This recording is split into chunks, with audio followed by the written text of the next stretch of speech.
موجود ہیں. اب وہاں کا مقام جو مکہ اور مدینہ کے راستے پہ ہے، مدینہ کے قریب ہے. یہ سامنے جو جگہ ہے آگے کر کے اس کے بارے میں معروف یہ ہے کہ یہ امام الانبیاء حضرت محمد رسول اللہ صلی اللہ علیہ وسلم کی والدہ ماجدہ حضرت آمنہ کی قبر ہے. کسی مقام پہ متعین طور پہ تو نہیں کچھ کہا جا سکتا. ابھی بھی یہاں کے ایک عالم جو عرب کے ہیں ان سے ہماری مفصل گفتگو ہوئی اس معاملے پہ، تو انہوں نے یہاں یہ پابندی لگائی ہے آگے، کیونکہ یہاں سے جو پاکستانی جاتے ہیں تو اکثر یہ قبروں کی پوجا کرتے ہیں، چومتے چاٹتے ہیں اور بدعات اور شرکیات کے مرتکب ہوتے ہیں. تو اس لیے انہوں نے یہاں ایک باؤنڈری لگا دی ہے. تو یہ واقعہ یوں پیش آیا تھا جو معروف ہے. ایسے آپ صلی اللہ علیہ وسلم کی والدہ ماجدہ کی قبر کہاں ہے؟ تاریخوں میں مختلف اقوال ہیں.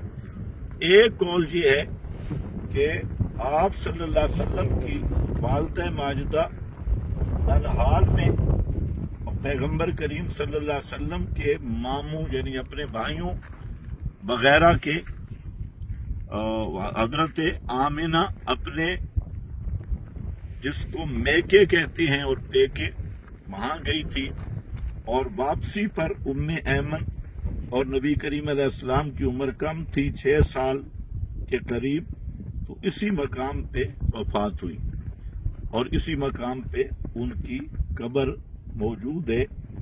تو یہ اس لحاظ سے ایک تاریخی بات ہے.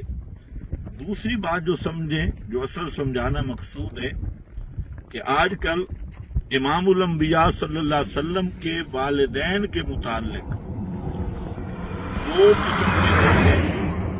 ایک وہ ہیں ملا علی قاری رحمہ اللہ، ان کے رسائل کی تقلید کرنے والے، جس میں ملا علی قاری نے صراحتاً لکھ دیا کہ نبی کریم علیہ السلام کے والدین معاذ اللہ کفر پہ مرے اور جہنمی ہیں. اس کے مقابل علامہ جلال الدین سیوطی ہیں، تو انہوں نے بعض رسائل لکھ مارے کہ نبی کریم علیہ السلام کے والدین کو زندہ کیا گیا اور پھر انہوں نے کلمہ پڑھا اور پھر انہیں وفات دی گئی. تو ان کے بھی یہ رتب و یابس سے 2 رسالے بھرے جس قول پر کوئی دلیل موجود نہیں. تو اس لیے میں گزارش کروں گا کہ اصل جو بات ہے اور صاف دلائل کی روشنی میں جو چیز ثابت ہے آپ کے والدین کریمین کے متعلق، تو آپ کے والدین زمان فطرت کے لوگ ہیں، اور زمان فطرت وہ زمان ہے جس میں اتمام حجت نہیں ہوتا اور کوئی پیغمبر کی دعوت موجود نہیں ہوتی. تو اس لیے زمان فطرت کے لوگوں کے متعلق جمہور علماء کا قول یہ ہے کہ ان کا قیامت کے دن امتحان بھی ہوگا، یا بعض علماء جو فی الجملہ اللہ تعالیٰ کی گزرے ہیں اور شرک نہیں کیا تو اجمالی توحید کا عقیدہ بھی اسے نفع دے گا. امام اعظم امام ابو حنیفہ رحمۃ اللہ علیہ کا یہ قول بھی ہے کہ اجمالی ایمان بالتوحید ایسے خالی و ذہن آدمی کے لیے نجات کا ذریعہ بنے گا.